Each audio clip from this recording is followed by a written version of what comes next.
Hello there, and we are live.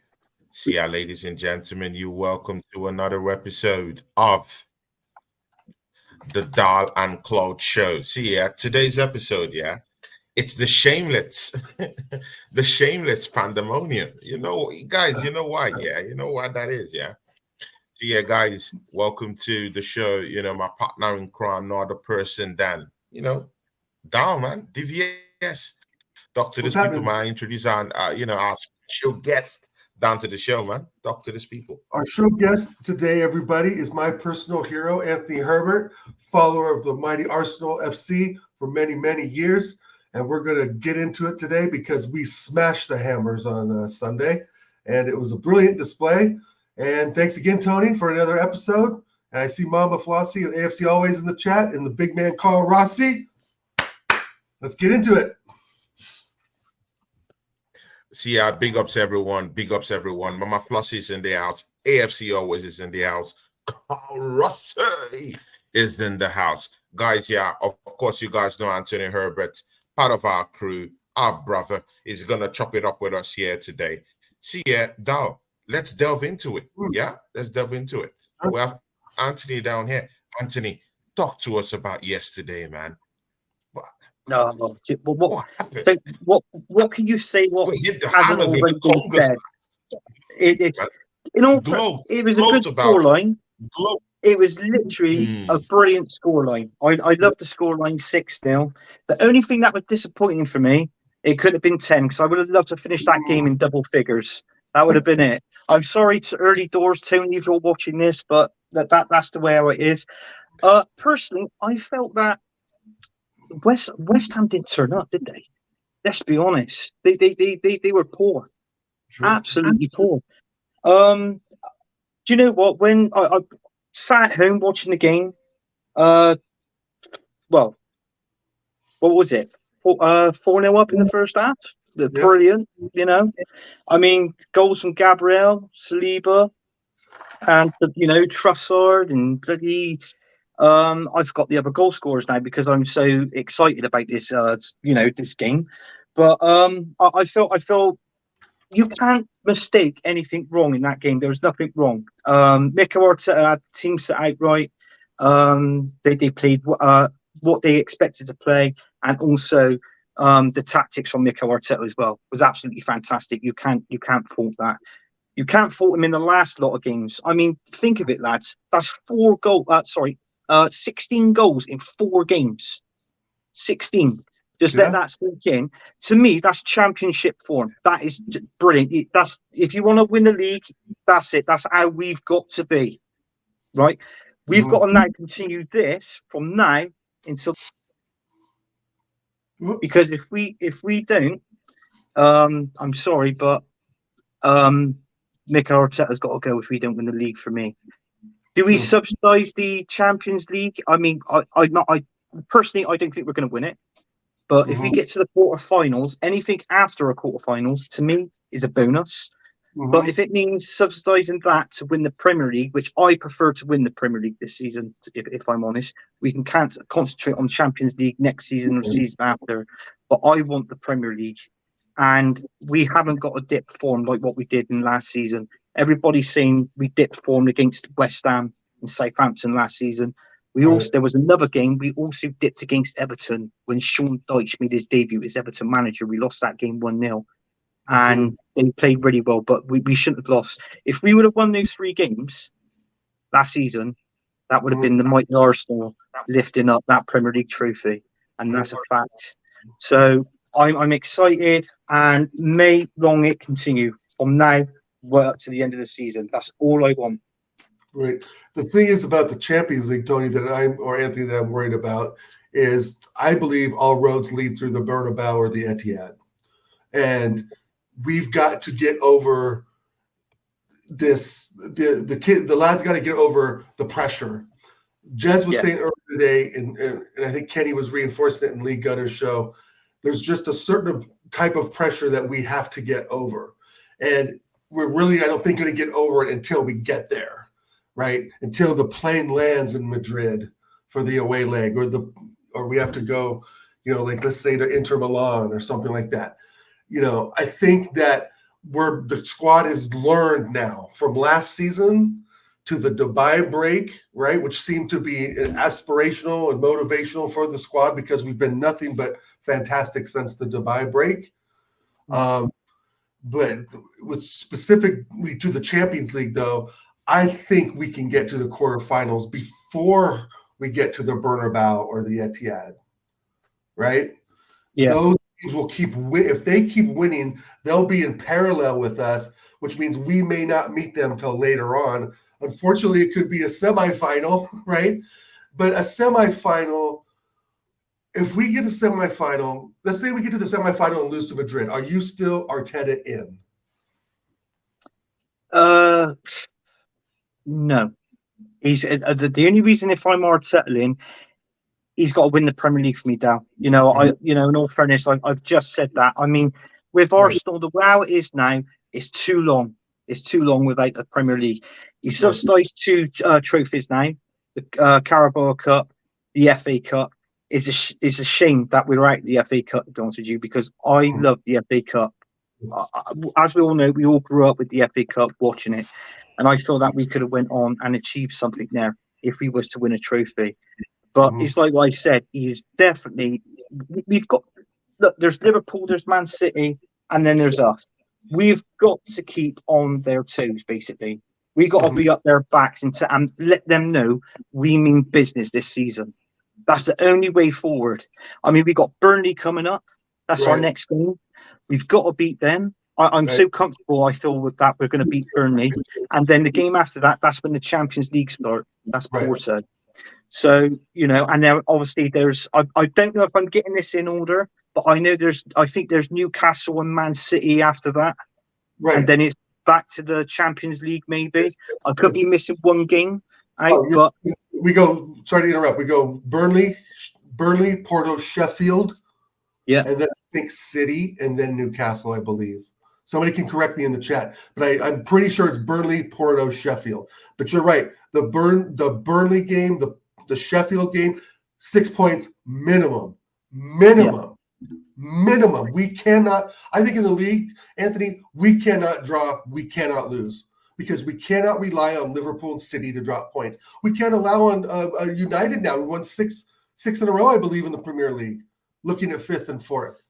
I mean, I know we're way in front of them, but let's have some, we dropped the ball last season bad, and we cannot allow that to happen this season.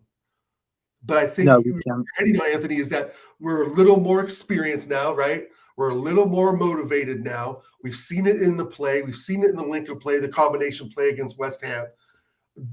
To you and Tony, do you think the lads are motivated now? Do you think they really see them lifting a trophy themselves?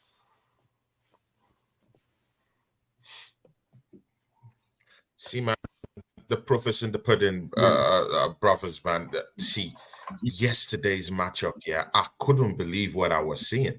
I was down here, sitting down. Me, Jezza was up here, was a special guest down here yesterday. Abs was also here. Yeti was also down here. Our big friend Wolfang was also down here yesterday. And to my surprise, this guy is just, just. Hey, Tony, I think you're having some technical issues, bro. Yeah, I was particularly more. It's in and out, Tony. Yeah. I'm sorting it out. Let me sort it out. Please continue with the show. Let me sort it out, please. Sure. Okay, yeah. Anybody that's pinched Tony Claude's Wi-Fi, can you please give it back to him? Starbucks. Open up, Starbucks. But yeah, no, you're right in what you were saying. I mean, we've got to beat Burnley, we've got to beat Sheffield United. Right. Let's see how the first leg against Porto goes. Let's see how that goes. I mean, obviously we got Newcastle and obviously Man City and Newcastle. Sorry, you said, but those are the two where it's going to be a little bit tricky. So obviously, if you've got if you want to put a point in there, what would you say? Would you say, right, let's beat Burnley, Sheffield United, and let's say Newcastle, but pick up a draw against Man City? Would that be Okay, so that's 10 points to come. Yeah, because it gives them a draw, right? It halts their progress by 2 points. So yeah, I think I would, as much as I want the win, as much as we would need the win, but we already beat them at home. I guess if you could go there and get a draw, that does that stops them as well, right? Yeah. I mean, God, that's the one. I really want to win out, though, Anthony. I really want to win every single game. I want this mentality to continue. I want this strategy, whatever he's saying or doing, the tactics, whatever it is, to continue. And there was something I heard today, I think it was on Lee's show, was that there was a time in the first half Arteta was up, bringing planes in. And AirPod Albert literally grabbed him and sat him down and told him to be quiet. I said, you got to let him play. You have to let them play. And I didn't see that in the game. I'm going to go back to YouTube probably later today and see if there's a clip or something on Instagram. But I think that's very telling, because that's been something that I think a lot of us in our community have been saying. Let them play. It's too constricted. It's too reserved. It's too put together with no end product, like we saw against Fulham and West Ham, right? It's too controlled. But what we saw against West Ham was complete controlled fluidity. We saw the Arsenal way again. And so whatever they're doing on their training pitch, by all means, keep it up, right? But I don't know, Tony. If we lose the Champions League but win the league, I think I'm still Arteta out, because I think there's better options available. And there's better options available. Yeah, but I'm one of those. I know we're not Arteta's greatest fans. We know that, but it'd be nice for Arteta to actually win the league for Arsenal, for us to turn around and hold our hands up and say, fair shake, you've won us the Premier League. But do you know what? If he doesn't win the Premier League now, I can actually see him being the manager next season. He has spent, even though we want him out, but he has spent so far 750 million. Right? Next season comes, I guarantee you he will spend his first billion since being manager at the club. And if he doesn't win anything the following season, for some particular reason, I can still see him being the manager. It's like the Cronkies like they've nurtured him into. Do you know what I mean? They've accepted him for who he is. This, that, and the other. His job's safe. There's talks now. He's got a contract now, being offered up until 2028. Wow. Now, Mikel Arteta is the 5th highest paid manager in the Premier League. His wages are 8.5 million. Right. So with this contract now, this contract is guaranteed. He's got at least be on anywhere. I would say anywhere between 13, maybe 15 million a season. And if he's on that, that's the same money that Arsene Wenger was on. Wow. Until he left. That's a fact. But I just think. But when you look at the time when Arsene Wenger was there, the time Mikel Arteta was there, right? We won more. Obviously, we've won more trophies. Sure. Under Wenger, I don't think this guy should be offered a contract. It's too soon. It's way too soon. I think he should be offered a contract at the end of this season if he wins us this Premier League. If he doesn't, mate, you're gone. I'm sorry, you're gone. We need somebody else in. But it's knowing who's out there, who's out of a job, or who they're going to approach that's in a job and offer them a wage. Do you know what I mean? Yeah. Right. And they're going to probably want somewhere between that 8 and 13, 15 million. Yeah. Right. Definitely. That's the thing. So you're looking at 10 or 11 million maybe for a Simeone or someone of that ilk. I'm at the point where I still want to, like you, I want the trophies to back up what we're doing. But before that, before we get the trophies, we need the consistency. We need to realize, and I think that's what the Dubai trip offered, was a chance to look back at the Fulham and was the West Ham games and kind of, like I said in the chat, to kind of recalibrate and refocus on what we do and what we do well. And I'm big up for Arteta for getting us out of that hole. Regardless now if he was eating meat out of the man's hand or whatever, that's really irrelevant now. That's not even really a talking point much anymore, because we've said that, okay, you can make fun of us as the banter club, but we'll come and do you boys 6-0. So Yeah. you can make fun of our manager eating gold steak all you want at this point. But the thing remains is that, well, I don't know what you guys think. Do you think we can beat Porto there away? Do you think we can beat them on their away ground?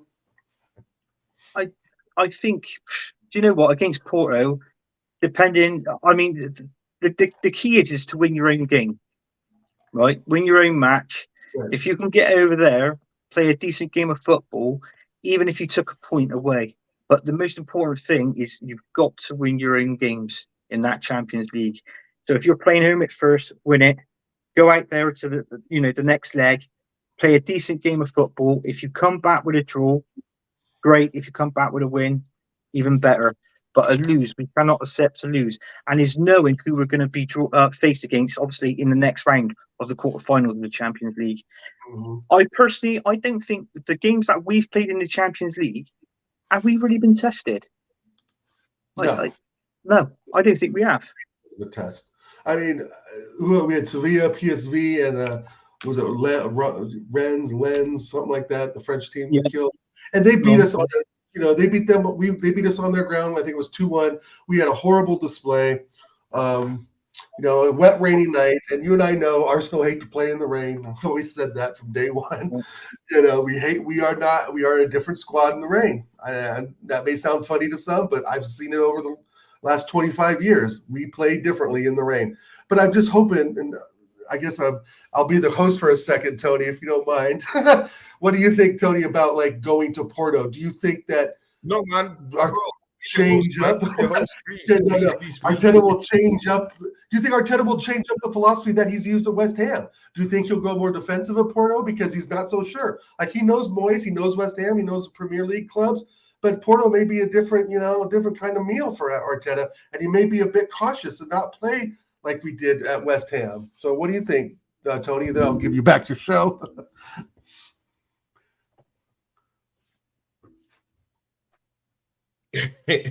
Can you hear me? Can you hear me in any way? Yes. Or is it we can hear you. Okay, yeah. See, I was more shocked about our set pieces. We scored, I think, 2 goals from set pieces yesterday. Yeah. Gabriel scored a goal yesterday. William Saliba scored a goal yesterday. We're mixing it up. Trossard scored a goal from open play. We've been asking for when this manager, was going to start switching things up. And for once, we've started seeing that keying into his game. Just switching things up. There's a clear interchange between our frontliners, our attackers.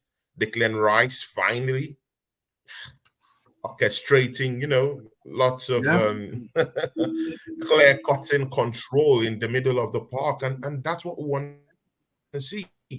I was arguing with some of our fellow Gunners, TJ, the other day on Sarcasm TV about Declan Rice. I was telling him Declan Rice can score goals. We demand more from this guy.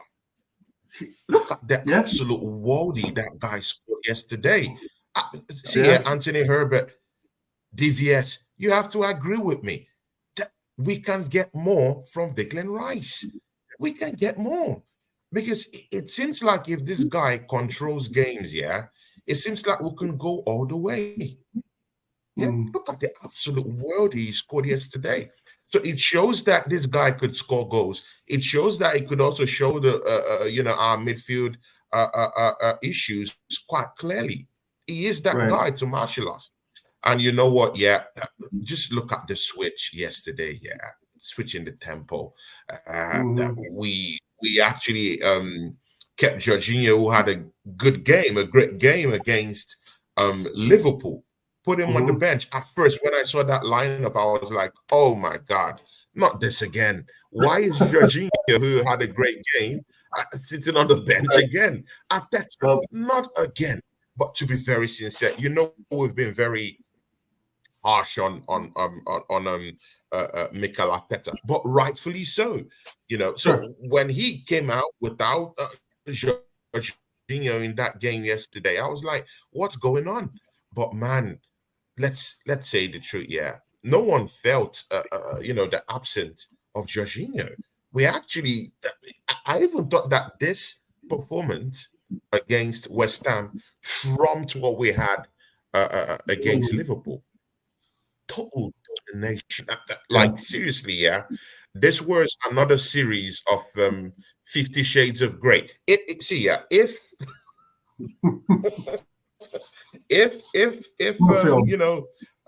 there was 70 Shades of Grey, I think this was the performance that hit Arsenal to 70 Shades of Grey. Because let me ask you guys.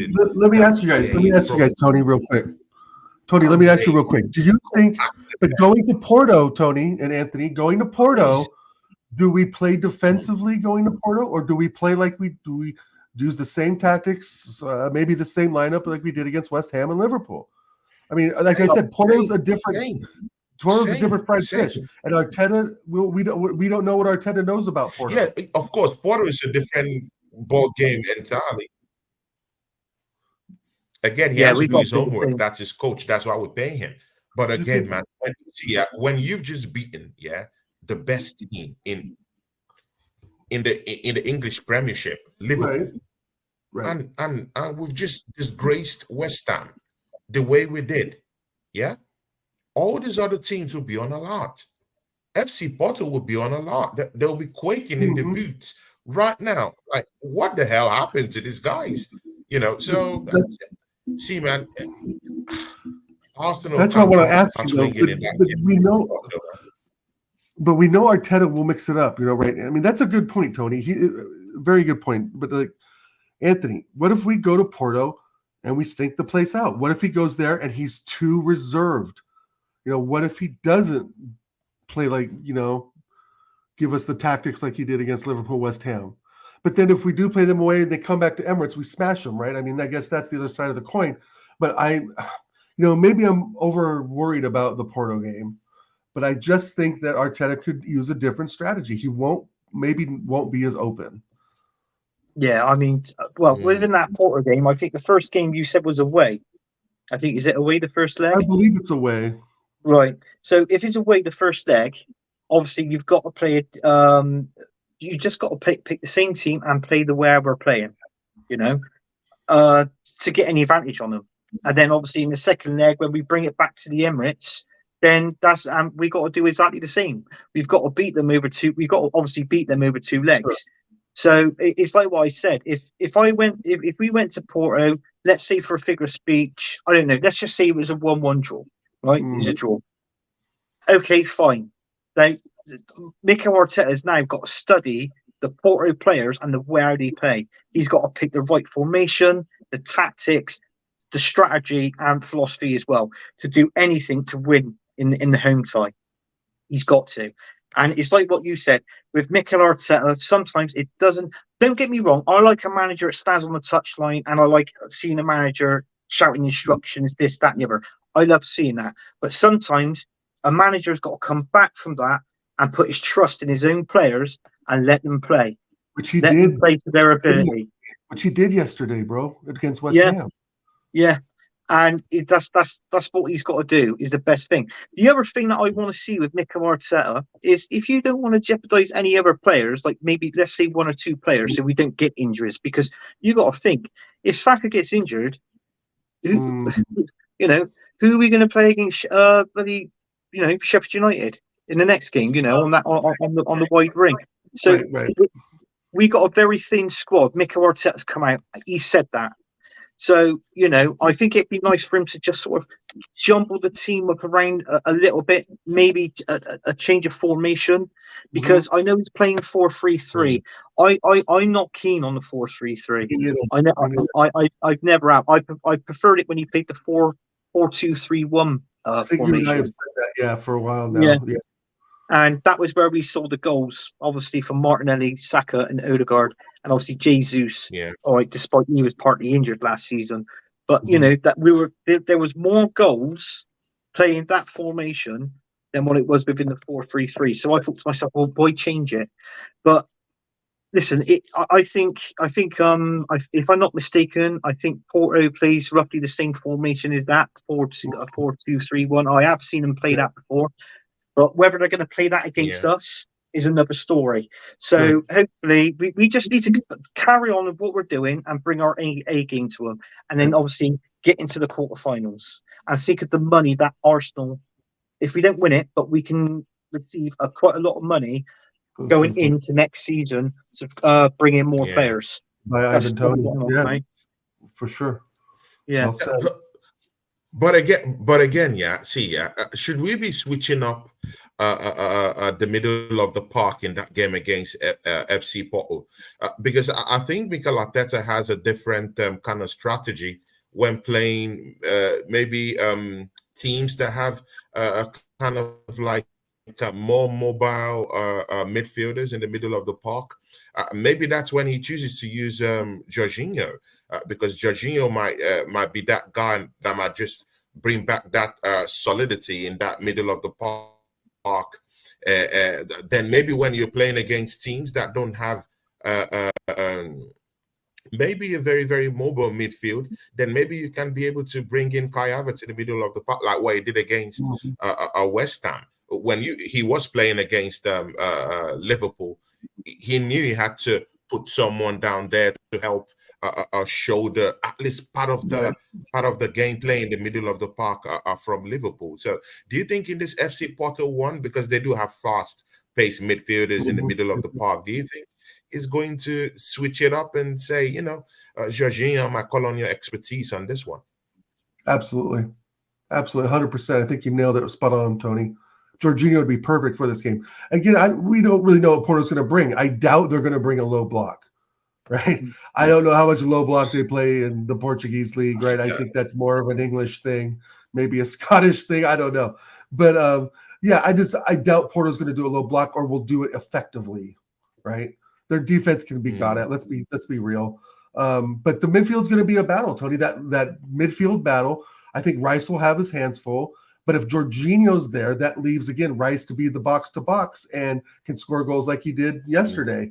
I always thought Rice was the replacement for Xhaka.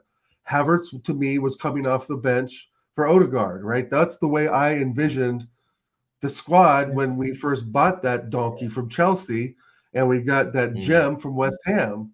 So if, and I'm again with Anthony, the 4-2-3-1 scores goals. The 4-3-3 is too butter.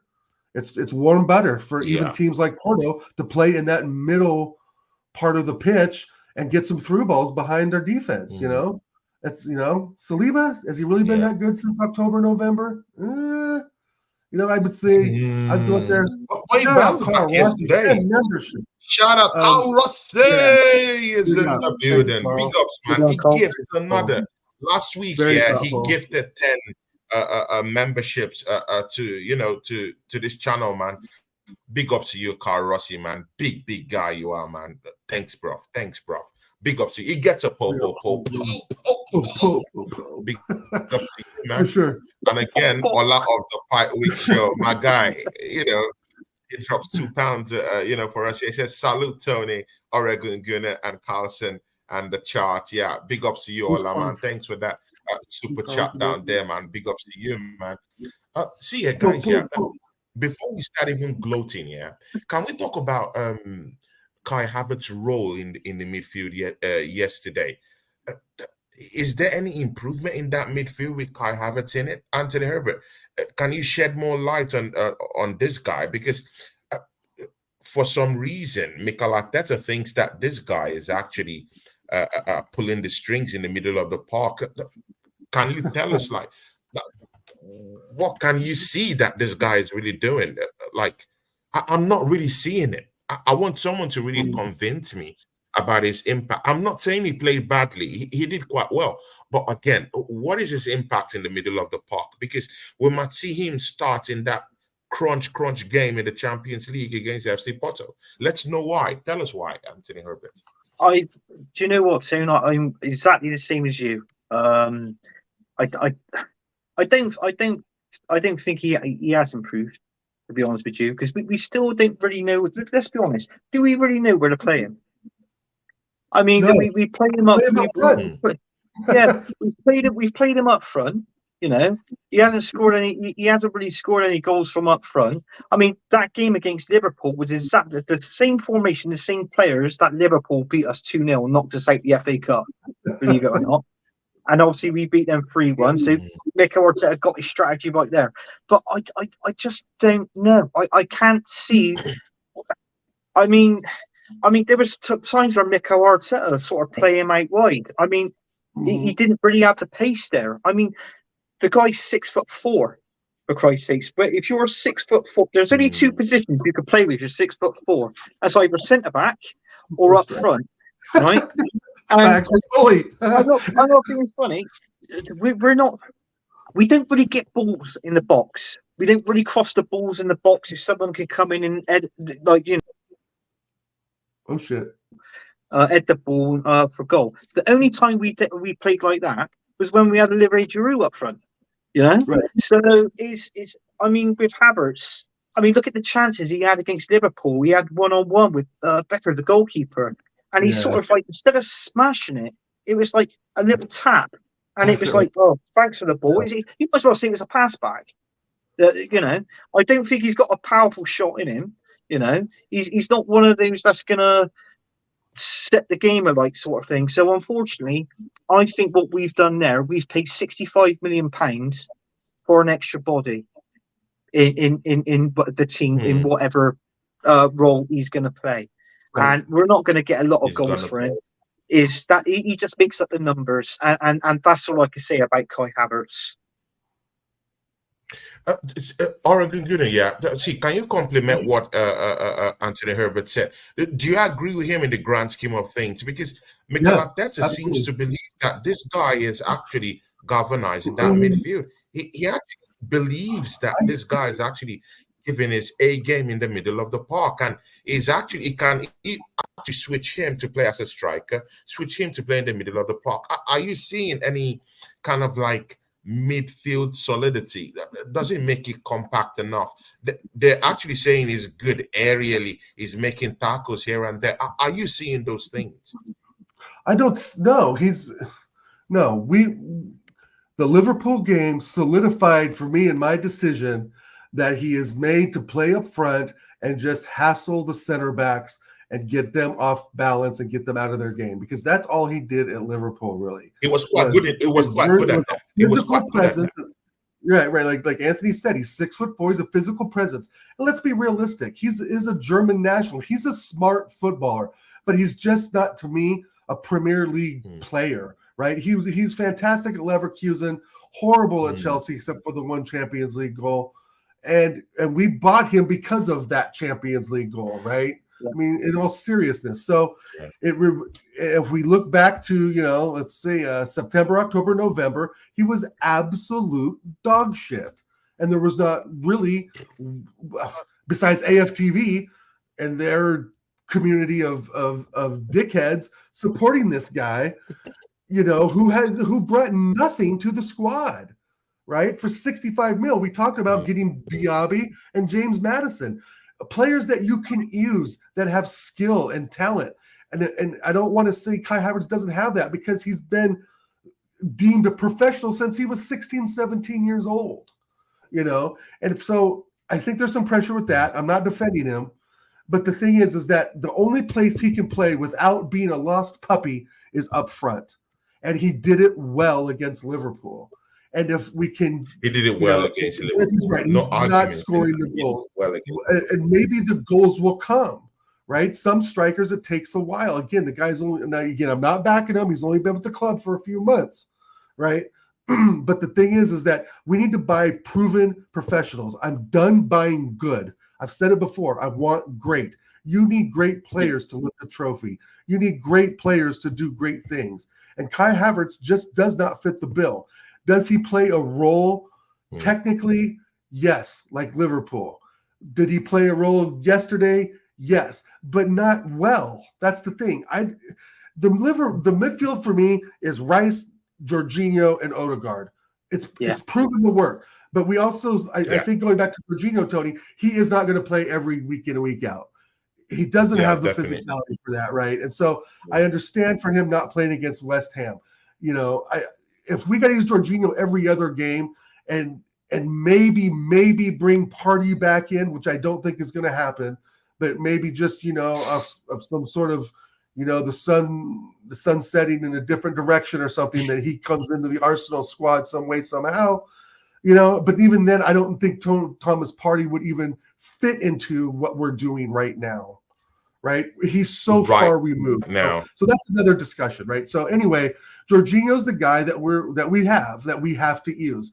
I don't want Rice as the CDM in a 4-3-3 for the exact reasons that Anthony Herbert doesn't want him, because he's back there cleaning up in front of the back four and not making penetrative runs into the final third. Look at what happened to Liverpool. That's what he was able to do. Victory. He did it against West Ham. Victory. I mean, and this is where I still have the ump with Arteta. If we go to Porto, what is he going to do? Is he going to sit back, or is he going to, again, annihilate him like we did against Liverpool and West Ham? And I hear the argument, Liverpool, they weren't their best. West Ham were crap. Tough. You can only play who's in front of you. Not my fault they're not in form. I don't want to hear that as an excuse of anything. Yeah, they were crap. We weren't. We beat them on the day. Case closed. It's what we do. Case closed. And I think in the Champions League, and I think the Porto games are a lot bigger than maybe some of us think, because it's going to really show how he plays a system outside of the Premier League and what he really thinks we're capable of in the Champions League. I'm nervous about it because I don't want to see defensive crap. Anthony Herbert, please, could you come? Sure, definitely. Anthony Herbert, please come back into the fray. Yesterday, we were expecting Kudus to actually run circles, and run lines and trained, all over Kivio yesterday. What happened yesterday, man, to Kudus? At lightning speed, couldn't even get the ball. What happened yesterday? No, he didn't. And again, do you think Kivio is kind of like, getting to, understand more about that left back position? Do you think you would want to see him in that Potter game, in that left back position, or do you want to just see us just go with Tomiyasu, play it safe, around that left back position? If you ask me, Tim, I think Tomiyasu. I mean, it's not. I know. Don't get me wrong. Kirora's not bad, but he hasn't got the pace to play at that left back position. You need pace. He hasn't got it. Kivior is one of those. When we first signed him, I thought he was a centre back, but I did read that he can actually go forward and go into that DM position as well in front, so he can play any one of the two holding up rules, right? But with the left back, I've got to say Tomiyasu, because with Tomiyasu, he does have the pace there. Obviously to go up. Yeah. He can obviously. What we're lacking on this left back, I don't like the inverted system. I hate the inverted. I don't know why we play it. I believe that the left back, if he overtakes Martinelli, Martinelli then can go off into the box. He can get the cross in. Do you know what I'm saying? So that gives us more attacking options going in to the opponent's 18-yard box. That's what we need to see more of Arsenal, because of late, when I've been watching them, we've had like three attacking players in the 18-yard box. The other team, they've crowded their 18-yard box with about 7 or 8 players. Exactly. We're outgunned in that 18-yard box all the time, and it frustrates me. And this is where players have got to pick up on. So you need to have. This is why I say the 4-2-3-1. So if you let's say you had Declan Rice alongside Jorginho, you could play that in a double pivot. One can go up, one stay back, vice versa. You know what I'm saying? So you're not knackering yourself out for 90 minutes. You're still doing a job, and you're doing a job properly. Well done, in my opinion. So this is what we need to see. We need to see more players into that 18-yard box, and we need to basically. The reason why I picked Tomiyasu is because that is one of the main areas where we are weak, is left back, and obviously, as you know, a striker up front as well. Right. So that's the main 2 areas that we're really weak in. And playing this 4-3-3, going back a little bit when we weren't winning games, it felt like the opposition could read us as a book. They knew how we were playing, what we were going to do. the subs coming off, the subs that was coming on, it was like for like. Do you know what I'm saying? So this is where we had a bit of struggle, obviously winning games, because we went down in that little bit of a spiral. But I mean, what we're doing now is great, but I just love to see someone there on that left hand side with pace. That's what I really want to see. Well, he hasn't got any pace now.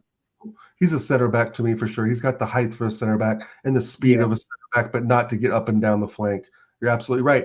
Yeah. And look, I mean, look at it on paper. I've said it over and over. We are weak on that whole left side, especially before the run of games we've had. When Martinelli was out of form, only 2 goals in 18 weeks of play, in 18, 19 weeks. We were playing Havertz on the left side, who was doing, F all. And then we had Zinchenko, who was inverted. Really, Zinchenko's really been crap this season. I'm sorry. Last season, he was burning it up the first half of the season, and of course, it fell apart at the end. But I actually got to take a call. I'll be right back. Okay. All right, so calls on there. Let's see if I can go into the comments.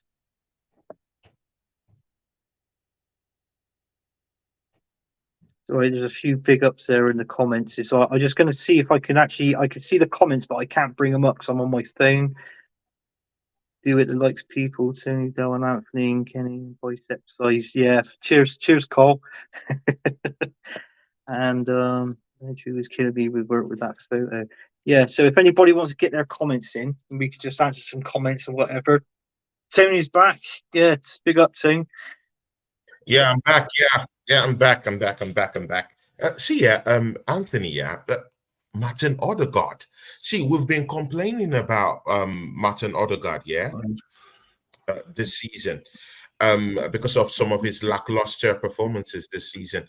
And of course, it even showed more when we went through that 7-game dip where we only came out with 1 win in 7 games, But see, man, we have to herald this guy, man. In the game against Liverpool, it's tough.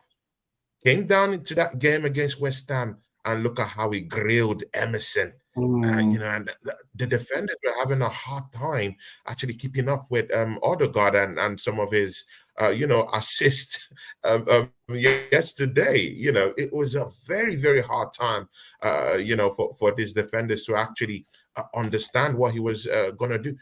Is Odegaard back to his ruthless, self? Is he back right now? Well, especially with the assist he gave up yesterday, man. The problem is with Odegaard is what he's doing. He's actually how he played against Liverpool and how he played against West Ham. Like what we said with all our players, he's got to take that into every game. The only thing that's lacking with Odegaard is goals. Because you think this time last season we have Martinelli, Saka, and Odegaard. They were on about least 9-10 goals last season. They're like they're league goals. That is, they're nowhere near that at the minute. So that's the problem. I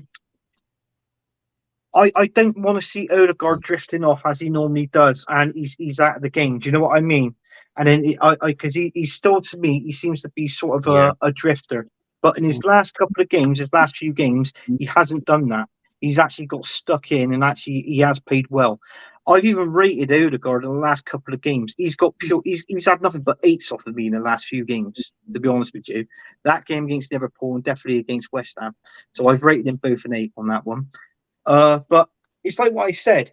If we can actually take this into Burnley, and which I feel we're going to win comfortably anyway, everybody has got to be in ship-shape form. They've got to be, right?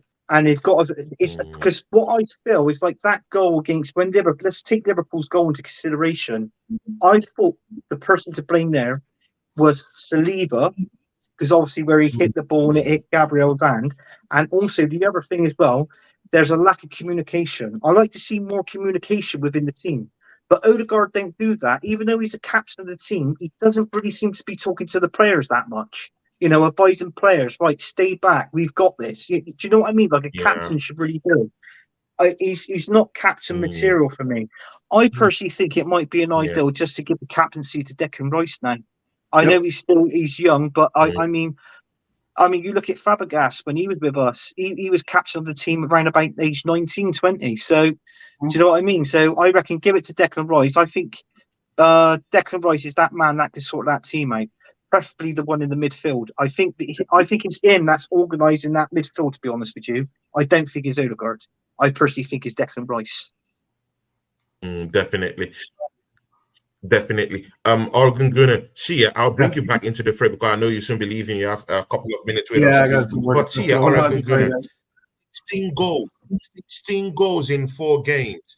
Me and you have been talking tough, about bringing in a striker into the football club. We missed that chance in the January transfer window. 16 good goals, 16 whooping goals. No one in the league has that.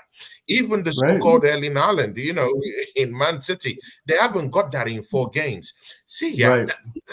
Are we kind of like underrating the firepower we have in our team right now? Like 16 goals in 4 games. Anyone that looks at it from outside the box will look at it and say, you know what, these guys don't need a striker. They're not doing badly. 16 goals in 4 games. Yeah. What do you think? Yeah, I know. I'm blown away myself. It's a lot for me. I don't know about you. Yeah, no, I believe it. I mean, we do need a striker. Let's be serious. Ivan Toney. We should have, gone was flat in November, made him sign on the dotted line. Him going back to Brentford was, it was, I guess, in theory, the right thing for him to do personally, but it really kind of took the wind out of our sails. And of course, the whole January transfer window was a shit show because we brought in no one. But I digress, right?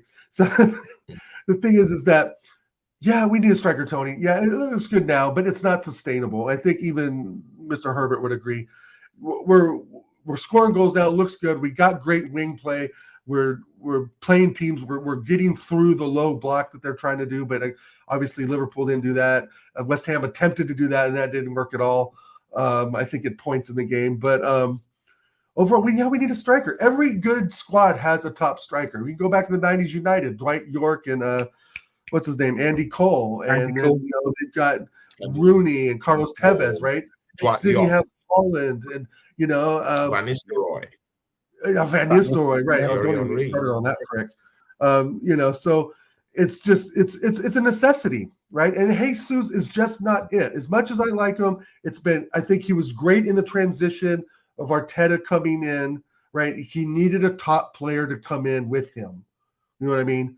As a new manager without a lot of experience, you could say you kind of need someone who's bought into you already, and that's what Zinchenko and Jesus did, right? Jesus definitely was going to get cut from City.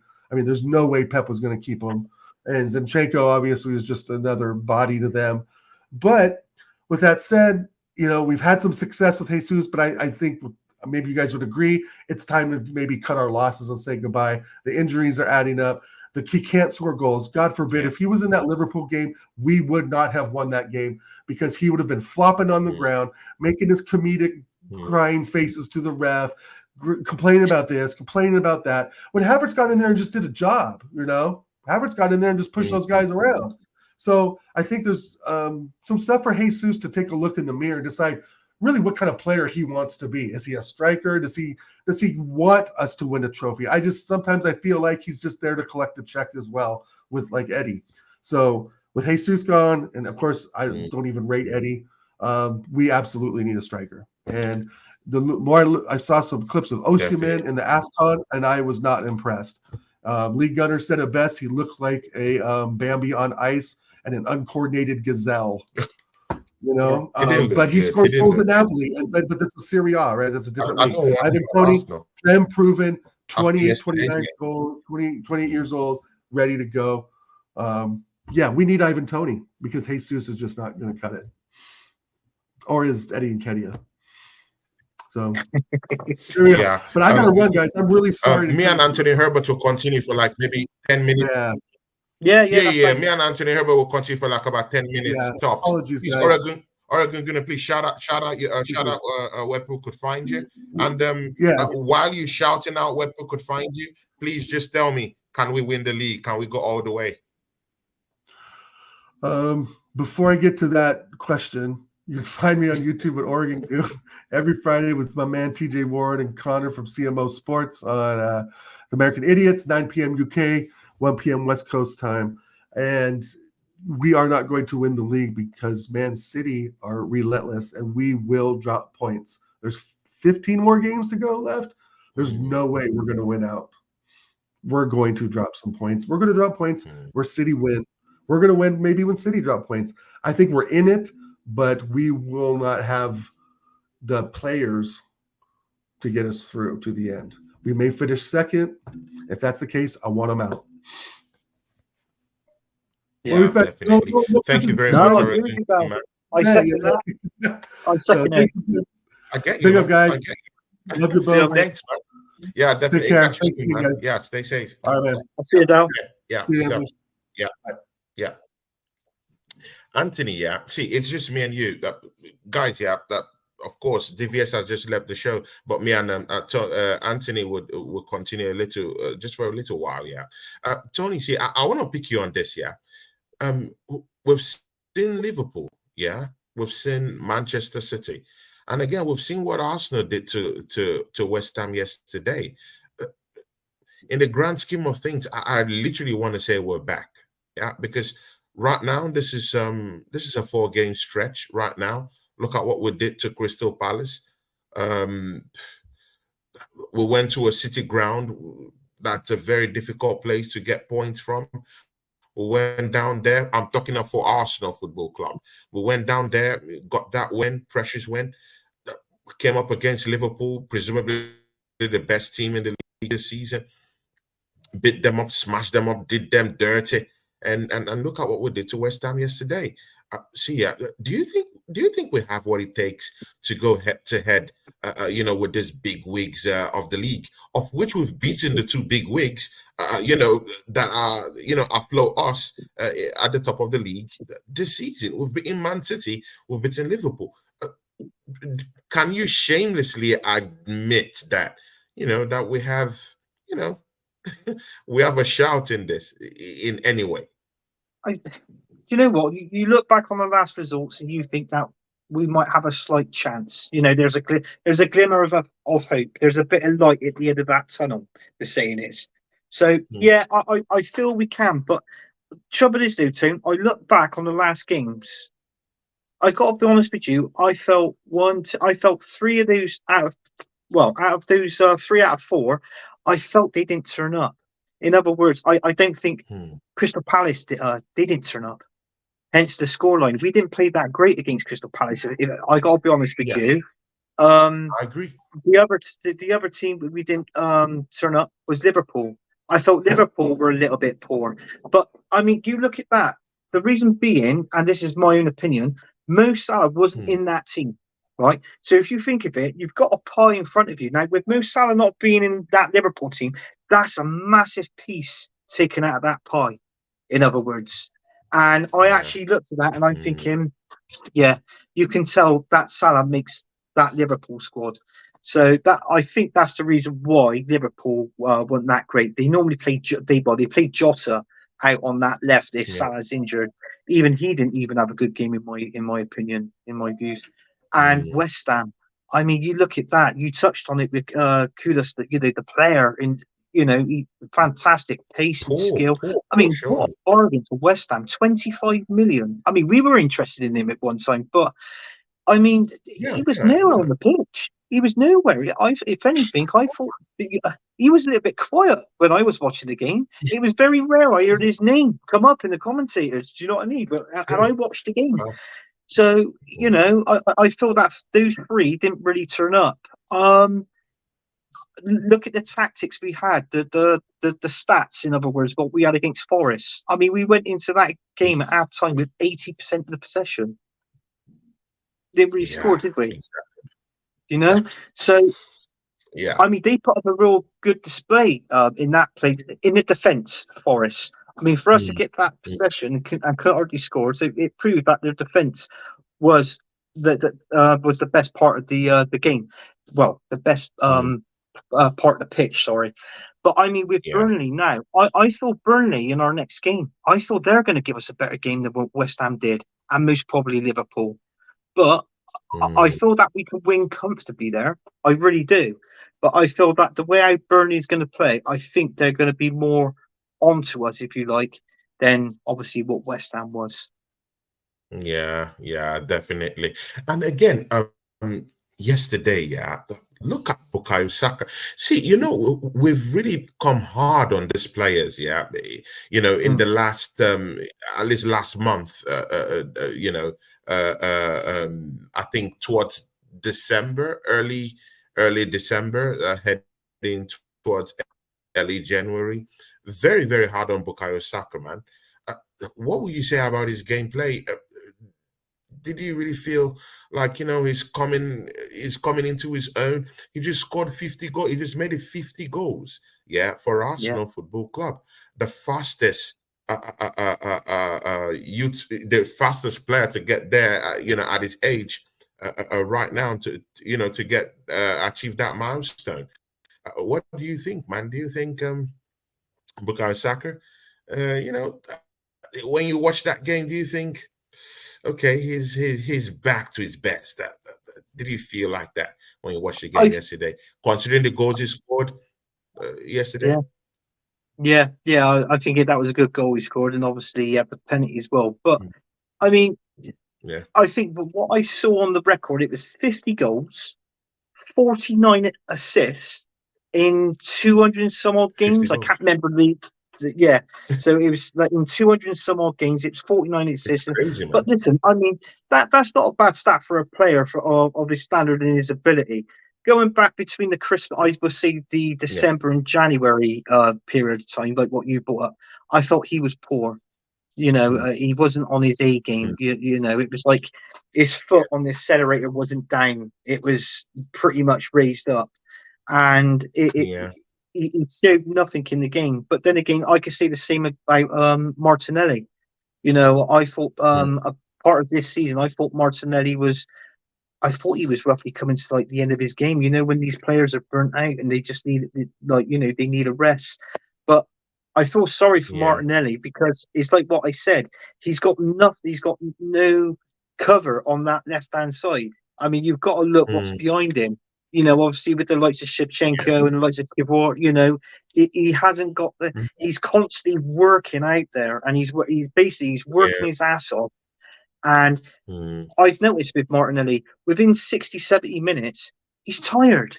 He's absolutely He's knackered. tired. And then, Yeah, yeah. He just yeah, fizzes out, right? Mm, yeah. And mm, then, obviously we make the obvious sub. He comes off and Trossard comes on.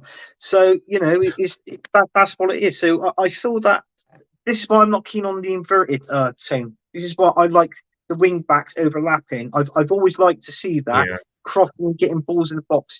Because I tell you what, if it makes Saka's job and Martinelli's job a little bit more easier in the game, then you think of mm, it, the last 10 minutes of the game, these are the players you want to step up to the plate, is like Martinelli and Saka. So obviously yeah. get in there Exactly. and get that winning goal. So this is Mm, what I'm saying. So we just need to overlap of the wing backs and then just look after one another. Let's communicate more. Do you know what I'm saying within the communicate game? more.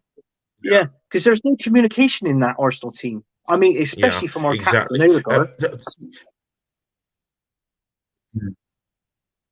Odegaard, yeah, he's a little bit quiet.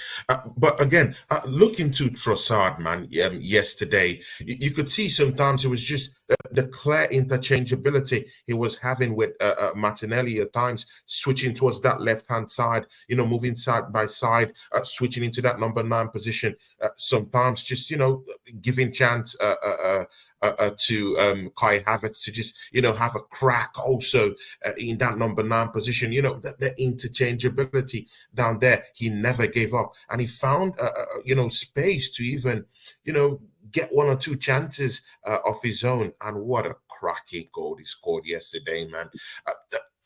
Do you think Trossard could actually kind of like just fill in that void for that shout for a striker that we need right now, from now to the end of the season?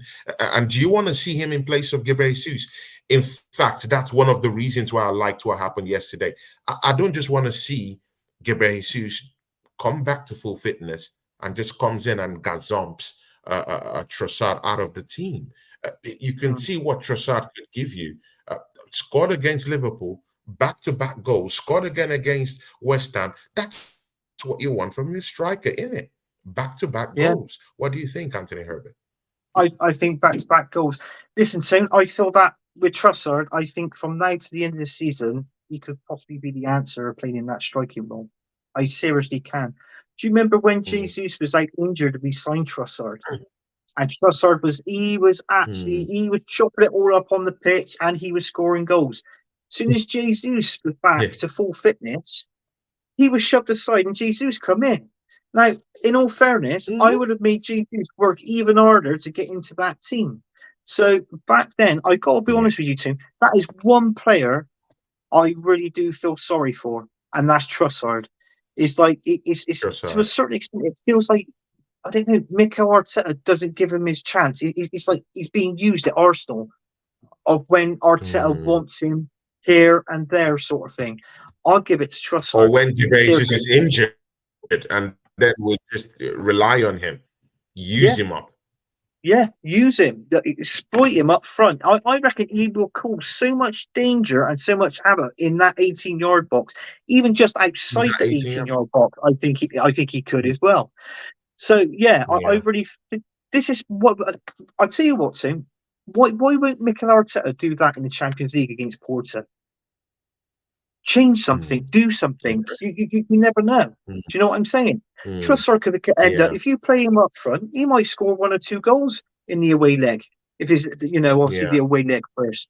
I really think that, and I rate Trossard, and I just thought he needs to be played more, and Mikel Arteta should give him the game time that he deserves. That's what I'm saying.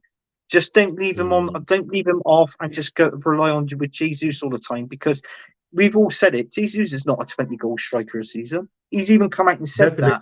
Well, he happens to be a favourite of this manager.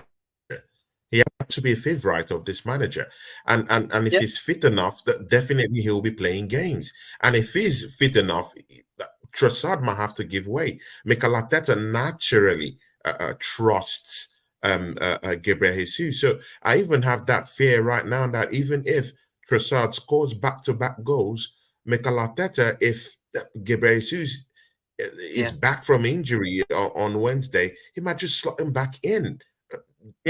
I just think he favors him slightly.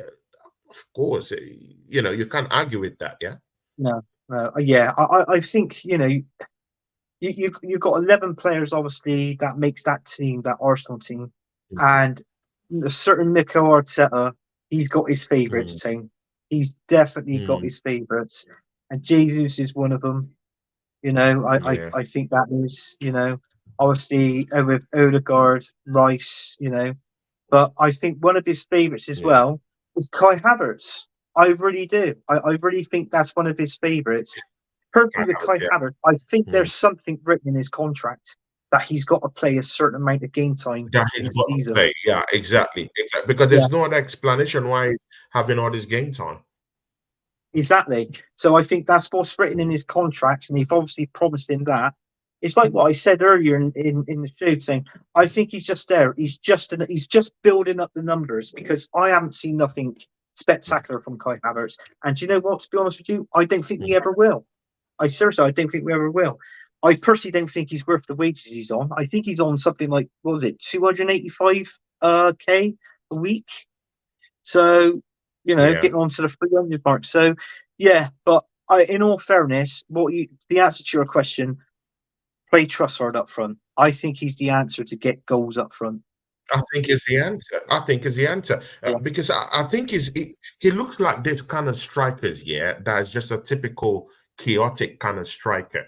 Like I'm talking of the Diego Jotas, this kind of strikers that pop off everywhere, like one single position doesn't define them. They're everywhere, in the left and the right, and of course he plays both in the left, he plays both in the right. He can play behind the striker, he can come from the left, which is his more natural position, coming up out from the left. So, you know, you could switch this guy anywhere into the team, and is that kind of guy that can pop off in different places and create spaces for other people, because more defenders will be more, you know, in tune to, you know, getting a grip over his movement, while they're actually there opening up spaces for Bukayo Saka to come into the game. But again, shout out to McManus Gaming. It says here, yeah, evening guys, great stream. What about rotate Jesus with Saka on the wing and keep Trossard up top, or rotate Jesus with Martinelli? That's what I'll be doing. What do you think? This is a big shout. Many people have, many pundits have said this too. What do you think, Anthony? Oh yeah, I think you could do any Shout one. out to You know McManus what? Gaming, man. Yeah, big up McManus, by the way. And thanks for tuning in. But yeah, I thought, yeah, you could do that with anyone. I mean, what stops Martinelli playing up front and then swapping in for Jesus? Vice versa with Saka as well. And obviously with Trossard. I mean, we've got options there that we got like a really good attacking option up front. But it's like what I said, that I mean, if you go back onto last season, this is the reason why we didn't have a 20-goal striker, because we had goals coming over in the final third of the pitch, obviously with the 4 players I named earlier. That's the reason why. But I mean, we should be sort of doing that from now to the end of this season. I mean, goals. What does goals do? It wins your games. And unfortunately, with Jesus being up front, he's a little bit injury prone. We're not getting goals. We're lacking goals, and we're lacking consistency up front. So basically, we need that other player to come in to, you know, improve that position to get goals. So the only answer to that is, if anything, maybe swap the 4 attacking players round, you know. But when you do that, you've got to change your formation. You can't be doing that with a 4-3-3. Yeah. You know, you've got to change it around a little bit and make the opponents, you know, the opposition think, you know, maybe swap it over, play Martinelli out on the right and Saka on the left. You know, if one's playing poorly, then you can swap them back over, you know, and then introduce your subs in a certain amount of time with the game gone. So, you know, is all that. But unfortunately, he's like we said, with Mikel Arteta, he doesn't have a plan B.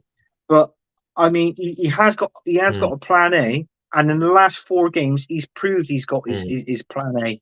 But he still needs that plan B. The saying is, there's a certain 1 or 2 pieces missing from the jigsaw puzzle. So do you know what I'm saying? So we need to fulfill those gaps, and then once we fulfill those gaps, we might be able to go on and do something. And go on and do something. Yeah, definitely. Man's Gaming, big up to you, man. You're really shooting out bombs down here, man. He says, I'm fine with doing something like that to the end of the season, but we need a big striker. Yeah, we'll talk about that, man. Tony, next season, definitely, man. Just imagine Tony tucked into that number 9 position, and with our flying wingers, with that big, huge support of Declan Rice coming up from the middle of the park, and Martin Odegaard tearing up those passes to find players into space in the attacking midfield position. That will be a tasty team.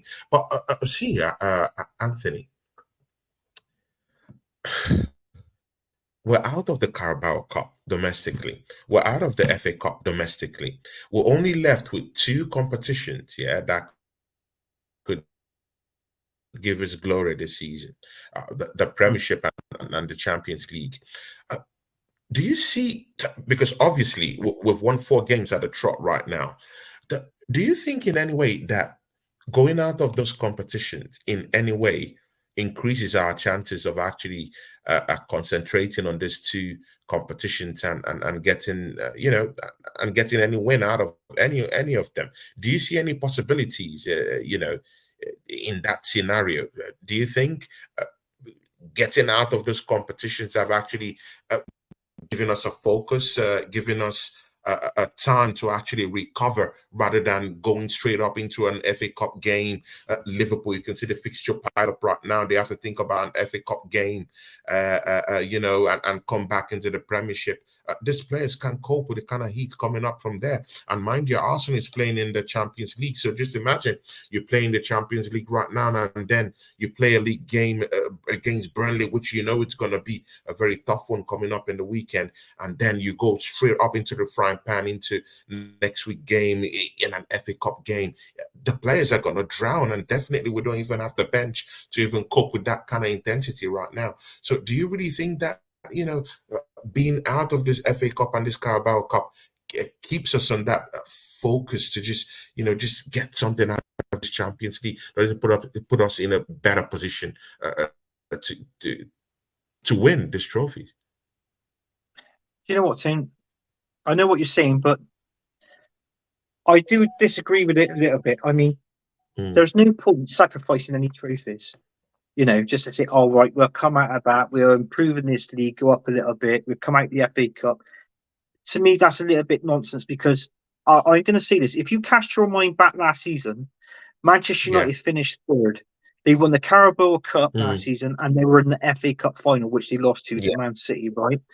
I said last season, Man United had a better season than Arsenal because they won a trophy. I mean, finishing second, okay, yeah, you finished second, but you haven't really won anything. The only thing you've improved on that team, is getting your revenue in and getting more money in for next season to spend on players. That's the only thing you've done. You haven't won anything. So I think subsidising trophies is a little bit stupid, to be honest with you. Look at what Arsene Wenger used to do in the Carabao Cup. He used to play with the reserves, the young players, Bloody hell, they used to get us to like the semi-finals of a Carabao Cup, stroke final, and these were players that he sort of like used in and spoke to them, and he did everything right, Arsene Wenger, with the youth players. I mean, obviously, Mikel Arteta says with trust the process and Project Youth and all this and that. We haven't really seen any youth players come up from the reserves. I don't even know why he hasn't selected a left back. Do you know what I mean? From the reserves. I mean, surely a left back from the reserve would play better there than what Kawar would do, or Zinchenko. So, do you know what I'm saying? So there's that. But I mean, I don't think we're going to win the Champions League thing. I said if we go if we beat Porto, go into the quarterfinals, anything after the quarterfinals is a bonus. Because the length of time that we've been out the Champions League, we haven't been in it for years. Tony, Anthony, I know we shouldn't believe in, but again, why can't we believe that we can win the Champions League? We just beat Liverpool, who definitely, if that team is in the Champions League, they can get to the final. Definitely. We just beat Liverpool. Look at the way we mauled this team just a week ago. How can you tell me that we can't muster the courage, to go head to head with the big wigs in the Champions League? Trouble is, so Mikel Arteta's come out and said it himself. Striker in, but man, if we're doing it against Liverpool, man, we should be. We got a very thin squad, and with a thin squad, if we can stay pretty much injury free from now to the end of the season, then we might be able to win something. But it's like what I said. If Saka's only one game away from a nasty injury, if he picks up that nasty injury, who have we got to replace him on that side? I mean, we talked about Trossard, but Trossard is like a sort of player you really want in the middle. I feel Trossard could do more damage, to the opponent down the middle than what he can out on the wing. He's good out on the wing, but I think he's much better in that middle. He's got the pace, he's got the skill, and he's got the shot for him. So I feel that he's better off down that middle, Trossard. But in all fairness, it's like what I said. If we're going to pick up injuries from now, do you know what? This is where Arteta should have a plan B, because if we're going to rely on players coming in like El Neni, look at the subs we had against West Ham. I mean, all right, we were 5-0 up. I mean, Cedric, he come on. Do you know what I mean? But it's players like these, do you know what I mean, that we might have to rely on if we pick up injuries from now throughout the season. And those are the sort of players I don't want to rely on. Yeah, definitely. Anthony, there's a reason why I, extended this show, because I've actually missed doing shows with you, man. I've missed doing shows with you. Talking like this, man. Yeah. It's just like, we just reincarnated Gunners from all corners on my channel today. So the big nice to see you on the show today, Anthony Herbert. Thank you. See, yeah, this is the final question. Thomas Partey, because I've always wanted to ask you this. Of course, I can ask you privately, but I just want to do this on air. Thomas Partey, this is the last question. What do you think is really the problem with this guy here? Like, why can't this guy stay fit? And even if this guy's, see, I was on a show with you the other day. Someone with due respect, Kenny Kent, said, this is something out of the ordinary.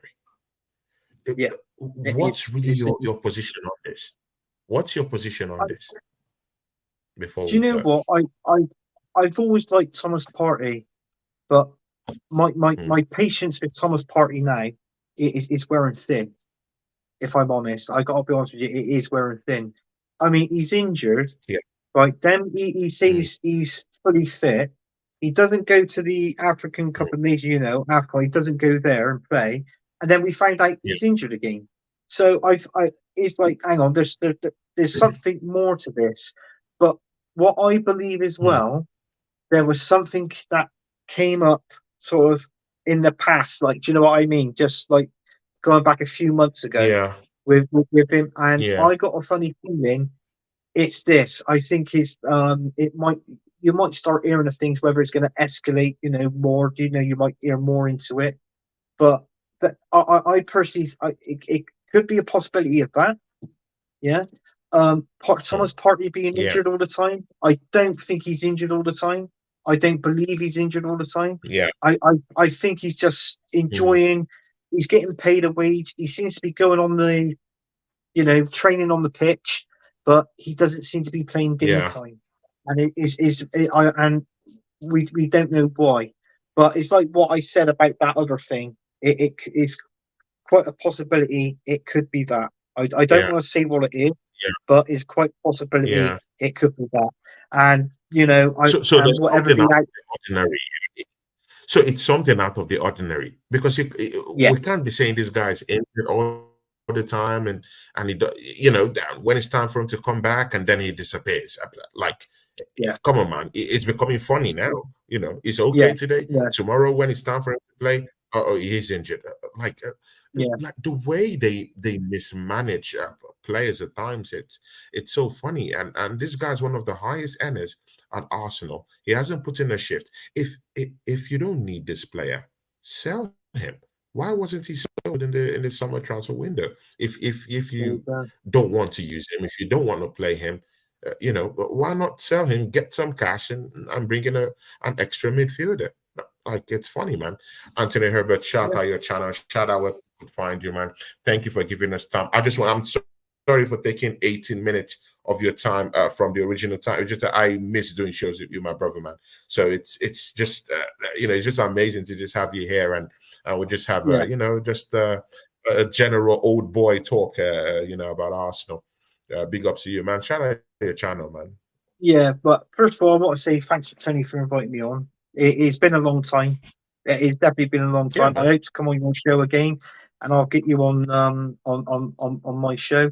But yeah, I mean, you can find me on Football United TV, where I have a show called Gunners for More Corners, which airs on Thursday nights at 9 o'clock. Also, I'll be doing a Premier League weekend show.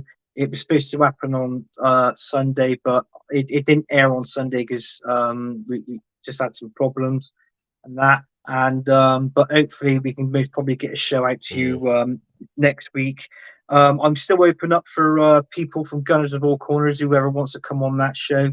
So I need to get some people on there ASAP, as you say. So I might give you I'll give you the call tone. I might give you the nod for if you're not doing anything on Thursday, and any other Arsenal fans, I'll be giving them, sending them a message and see if they want to come on the show. But I just want to say I've enjoyed coming on this show with you and Dal. Dal, lovely guy, and big up to him. And yeah, I'd love to come on your show again soon. And if anybody hasn't subscribed or liked to Tony Claude TV, sure, you do. Yeah, sure. See, Football United channel, which is a channel that also encompasses Gunners from all corners, which is the channel where Anthony Herbert is resident in. It's just here, and you guys should just go down there and show him some love. Mama Flossie, thanks for helping us. Mama Flossie, thanks. God bless you. Love you to the core, Mama Flossie. You're the best. Arsenal above all, man. How you doing, man? He says, great show, brother. Arsenal above all. He runs a great channel. They keep it quiet down there, yeah. And they talk of football with reason.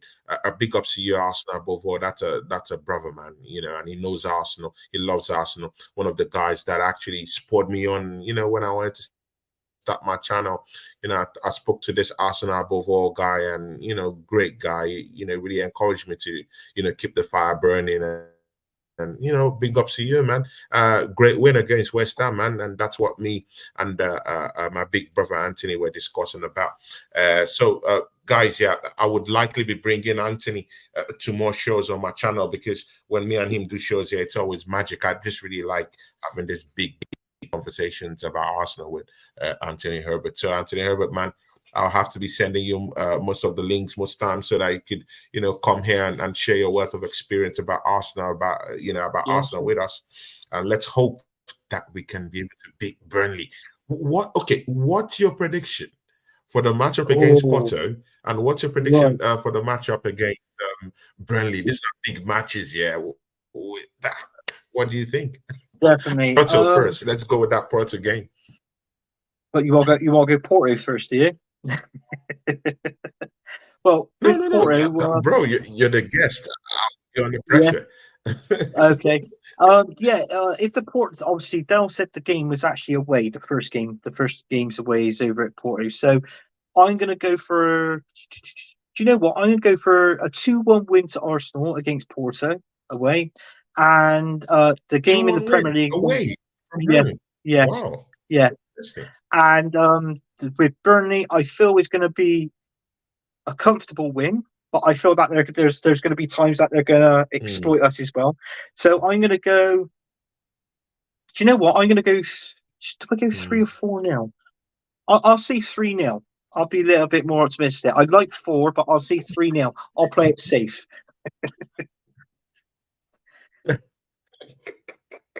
Anthony Herbert, man. The way Arsenal fans are waxing lyrical right now, man. It's nice to see you wax lyrical, bro. 3-0. This is good, man. Of 4 weeks ago, you would never believe that Anthony Herbert will, kind of like give us a chance to actually win a game 3-0, but again, Anthony, this is Burnley. We have to come out smoking. These are the games we need to impose ourselves and let them know who we are. We already did that against West Ham. We did that against Crystal Palace. Let's keep the heat. Let's keep the fire burning, because I want these other teams.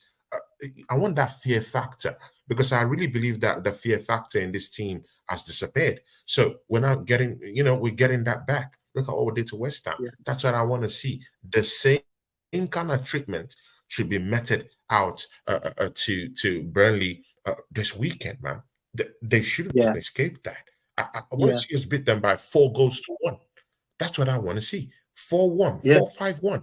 I want the fear factor to come back, because these little teams, these mid-table teams, these are the teams I fear. Arsenal have been beating these bigger teams this season and last season. I no more fear the big teams again. I'm more afraid of these mid-table teams that could actually derail your title shout. This time last season, we were embroiled in a battle with West Ham, where they truncated our progression. Yeah, we're leading 2-0. We allowed them creep back into the game. Southampton, all these games, Liverpool, all these games, that we just threw them all away. So it's nice that we could, go back to this spot, and show we are. So against Burnley, let's bring back that fear factor yet again, and make it smash 5 them on 4-1. Let's make it 5 on the trot and give us a high five.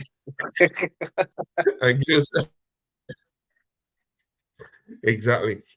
But that Potter game, I'll just say 1-0 because it might be a very conservative game, man. And Porto, they ain't a team to just, toil about with. They're the real deal. I'm not saying they're the best in the world. I'm not saying they're prime backer. All I'm just saying is that Arsenal have a problem playing with Portuguese teams for some time now. You remember Sporting Lisbon, knocked us out of the Europa League the other time. So I don't know. Arsenal is having problems with Portuguese teams for some reason. I don't know why, but maybe it's because of the skill. Maybe it's because of the way they play, how quick they move the ball. So I don't know. But I'll just be going for a 1-0. Yeah, let's shore up at the back and come back to do the killer job back home. So I'll take a 1-0. Even a draw will fit it. On the day. I mean, a draw won't be that bad, in all fairness. But I mean, a win would be better. But I mean, if we could just say, if we just get a draw away and then obviously take it back to the Emirates and get that win, listen, I'm all for that. Job done. I'm up with that. Arsenal above all says they won't have company on the touchline. Oh, that's true. I think it was yellow carded or red carded or something on the touchline. So let's see how that affects them. We should have too much for them with the right focus. Anthony Herbert, you want to say something? Yeah, no, I totally agree with that. I totally forgot about Vincent Kompany with his booking as well. So obviously, with him not being on the touchline, that could have a possible effect. But they've got their communications with their earphones in, and that manager, it's assistant manager. So, but then again, I mean, sometimes when a manager is sat up in the stands, you can actually see it more realistically from sat up in the stands and see what's going on, and then obviously be sending his instructions down. Look, so I don't think it makes a difference with Vincent Kompany not being on on the touchline basically. So I think it won't work. I mean, I'm confident we'll beat them, but it's just I feel like they've put up more of a fight than what West Ham and Liverpool done. That's all I'm saying. Yeah, because West Ham have been so poor team, poor setup yesterday, man. I was shocked, man. Is this a David Moyes team? David Moyes' teams are usually set up in a very intricate manner. You hardly score set pieces against a Moyes team. You hardly molest that team like that. The way we did it yesterday, against the David Moyes team, shocking. Scoring set pieces for fun. Bully them in the middle of the park, no bite. Their defenders looking clueless, not compact at the back. I didn't recognize that David Moyes team. It was shocking yesterday, man. Emerson completely sold the team. The team actually gave up on David Moyes yesterday. Do you think he should be sacked? Well, there is rumours. I mean, West Ham fans don't want him there. Some West Ham fans have had enough of him. There's some of them that's they want to give him the opportunity still because he didn't get them into a bad position, didn't they? They were sixth, like obviously Europa League, obviously performing better in the league this season than last season. But do you know what I mean? So I mean, it's all that they're still in Europe as well, West Ham. So they got that to contend with as well. So I feel I'll just stay with Moyes from now until the to the end of the season and see what he can do with them. He's definitely putting his foot in the right step. It's just that they've got injured. Listen, they're like us, West Ham.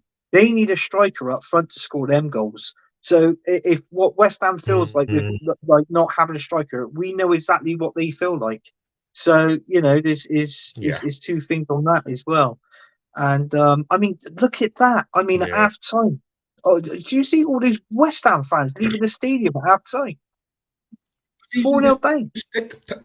I couldn't believe my eyes. No. Like West Ham fans are one of the most resolute, like one of the most difficult fans to abandon ship and leave the stadium. If you tell me that about Arsenal the fan base of Arsenal, I would say yes, we do that a lot. West Ham to beat West Ham to the pulp. I don't like that. Man, I was shocked. I don't like it. I always say win, lose, or draw. You've paid for the game. Sit there for the 90 minutes. And if your team has played, let's say if your team's played shit, and you've actually told the players they've played shit, I feel you've got a right to tell them that they've played shit. Because at the end of the day, you've paid good money to watch it. So do you know what I mean? So some fans can turn around and say, "Look, we were crap today. We didn't turn up. We were shit," and then they've got a right to say that. And and that's my opinion. And then listen, if you're going to get stick from the fans that you played shit, you've got to accept it. Seriously, as a player, they're on excellent amount, millions of pounds a season, and yeah. Yeah, Oh, I yeah, want to it say was big up to shocking, man. Deji. He's in the Because chat as well. going down 4-0. Oh, What's Deji, that? man, big up to Deji. I knew why Deji Yeah, came here. Deji came here because of Anthony yeah, Herbert. yeah. Anthony Herbert, you I and think Deji Sports have been having this kind of closeness for some time now. yeah. I don't know, but I think you two I'll bring him you on the guys should show or whatever. go have I a would love beer, to go see have a a beer together, I would, man. yeah, twice. I've been on a show with him twice now, with you, Tim. And we've Big had. up to Deji I Sports, man, accidentally. and of course, Mama.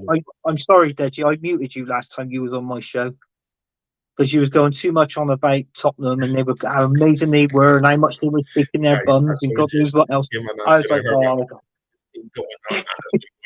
give him a mute. Big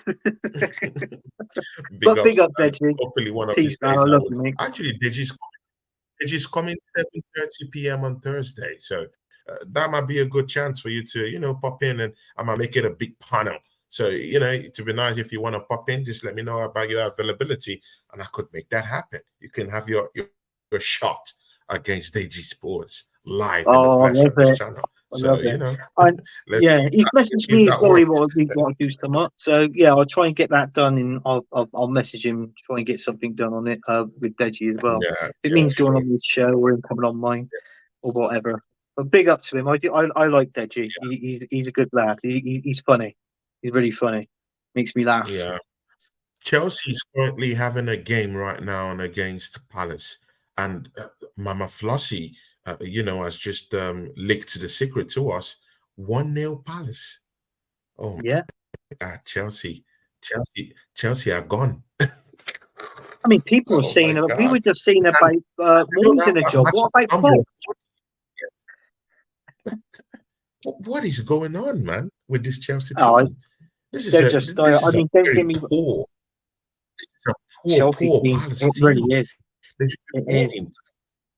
It is. I still Poor don't think Palace he knows his team. first 11 team. I don't think he knows his first 11 still. I personally don't. That's my own opinion on it. Anyway. Again, they're always injured in that Chelsea team. How Oh how yeah. can you have your first 11 when even 12 players can't be fit at the same time and open for selection for you in your goddamn team? They're always Yeah. injured. They've never Yeah. had this run where he has had that opportunity to have players that are fit to play in a game, and it's a big problem No. for Poch. But Do you know again, what, man, Tim? I reckon it's Chelsea's shocking. best player is Palmer, the young kid, who they bought from Man Yeah, City. yeah, yeah. I Oh, reckon yeah, he's Chelsea's sure, best player. sure. By far this season, by far. Yeah. And again, we also have to even look into their signings, man. Mudryk has been atrocious this season. Horrible. A horrible I'm glad show. we A didn't get him. waste of money. He's been horrible this season. Yeah. He can't cross. He can't affect the game in the way, to bring in the strikers, get them into space. He doesn't even get into space. Sterling has failed this season. Those dashing runs he used to make at Man City, where are they? I can't see any of them. Nicholas Jackson is more of an understudy kind of striker. I'm not saying he's not doing well. He's doing well according to his capacity, but for a big club like Chelsea Football Club, that shouldn't be your main man up front.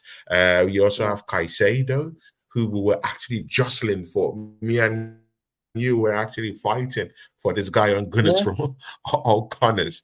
I can't believe what I'm saying. Is stinkers upon stinkers upon stinkers for that Chelsea team. But we have Declan Rice who is chopping it up for us, in our team. And you know what, Tim? We're struggling to get in a decent left back, and Chelsea, they got 7 left backs in their squad. 7.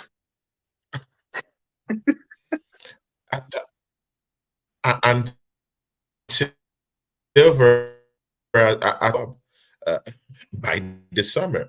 Because Chelsea fans are out there saying, go out of, of course, he has come under lots of tension from Chelsea fans. So I think this might be his last season at the football club. Can you believe it? Yeah. That's their best defender in a Chelsea team. Man, it's not looking good, man. No. It's not looking good. I think Pochettino is not getting the tactics right.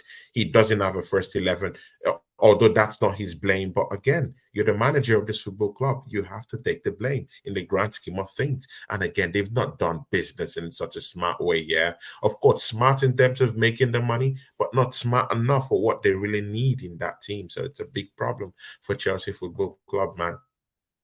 What do you think will be the end of this matchup for them? Do you think to be a Crystal Palace masterclass? Well, it could be Or because you think they'll there's bounce talk back? Palace. Yeah, Palace is not happy with Roy Hodgson. But you know what? I would love to see a Crystal Palace win, if I'm Yeah. honest too. I would, because London's not blue; it's Yeah, red. yeah, me too. Let's too. get that right. It's London's it's red. red. Thank you, Anthony Herbert. Mostly thanks for your time, man. I want to thank everyone who came to the show today. Thanks for, chilling down here with us. And of course, when you watch this on playback, watch it till the end. Me and Anthony Herbert, going deeper into other levels of what's happening at Arsenal Football Club and, other stuff we should be thinking about going into that Champions League game. Shout out to my chief moderator, Mama Flossie. Big ups to you. Thank you for everything you do for me. Mama Flossie, God bless you. Deji Sports was down here. Arsenal above all. It's nice to see you on the show today. I'm not also forgetting Carl Rossi, who also gave out 10 memberships to the channel, man. Bro, man, I don't know what to say to you, Carl Rossi, man. Big ups to you, man. God bless you. Thanks for all you do for me, man. God bless you, man. Also, a lot of the Fight Week show, I had a watch along with him yesterday with Lee Gunner yesterday. It was absolute laughs in that AFCON championship yesterday, which Ivory Coast won that cup. Mama Flossie says night all. Big ups to Mama Flossie and good night, Mama Flossie. I'll catch you in the chart anyway. And other people did come in. McManus Gaming, big ups to you. Every other person that came here, Drew Gunner, everyone, yeah, big ups to you. And definitely I will bring in Anthony to the shows more often, if he's available to come with us. From me and Anthony, we are out. Peace.